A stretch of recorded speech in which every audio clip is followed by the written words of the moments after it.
Welcome back to the trading day. Let's pull up Hinduja Global Solutions for you. Earnings coming in. It's been a stable quarter from them. Bump up in profit of about 6 crores. Revenue seeing a bump up of about 110 odd crores. EBITDA margins have shrunk slightly but have been largely stable.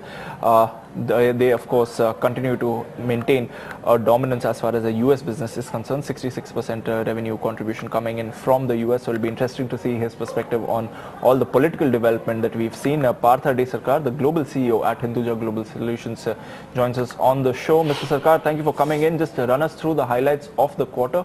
How has the performance been this time around? Thank you. Yeah, if you don't mind, I'd like to take a half-year view because I think that's a longer-term view of the business and that probably gives a right perspective. If you look at the year for the first 2 quarters, I think we've grown our revenues by about 18.8% in rupee terms, and even in constant currency terms, it's about 13.5%, which, I would say are good numbers given the state of the industry. 13.5% growth I would call above average.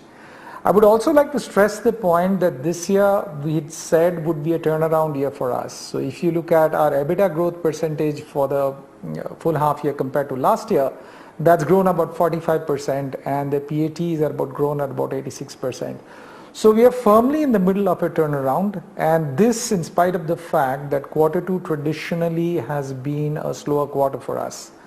There is seasonality in the business and the business really picks up in Q3 and Q4. So looking forward, I think I'm very bullish about where we stand, and I think our growth is going to accelerate for the second half of the year, and the margins are probably at the lowest point at Q2, and I would expect the margins to expand for the next half of the year to a healthier number than what it was last year. So we are firmly in a turnaround situation that we are today. So when you say margins should expand, what's the outlook when we end out FY17? Where should they be at?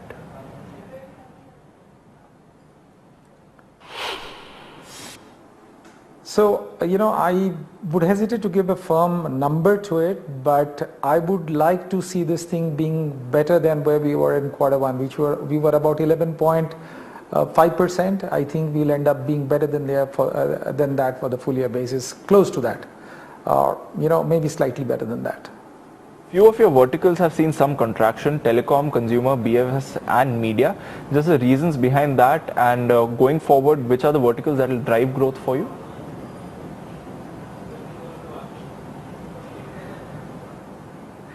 See, we've focused on healthcare and we've deliberately defocused a little bit on telecom, and that's shown in the numbers. Our healthcare revenues today about 45%. It's grown very, very well. Apart from healthcare, we're also focusing on the e-commerce vertical. E-commerce is coming out strongly in India and also in North America. We expect that to be a growth driver for us in the future. Public sector is a very interesting vertical that we've had some initial success in Canada and a steady success in UK. So in the Canadian and the UK market, we are focusing on the public sector. So I would say between consumer, which is e-commerce, healthcare, and the public sector, that would be the 3 main growth drivers for us in the coming years. Right, Mr. Sarkar, can't let you go before asking about the big political development in the US last night. Any material change that you see in your business going forward with the kind of policy changes that Donald Trump has spoken about, or would you feel that you will be largely immune to it?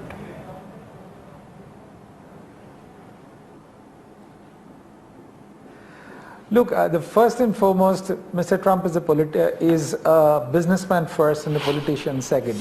So, which I think is the good news, and therefore I am really happy that we have a businessman at the helm of affairs today. So, I'm hoping that business sense will prevail and that will rise above the political rhetoric.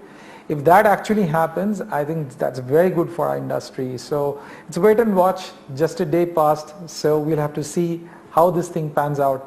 But I see no cause for concern given the fact that he has been a fairly astute businessman in his track record in the past. So let's see how this thing pans out. I'm very intrigued and very interested into what impact this will have on the industry. So no points of worry as yet with the Donald Trump presidency. Mr. Sarkar, we'll leave it at that, but appreciate you joining us on BTVi today, and good luck for the quarters ahead. Let's also bring in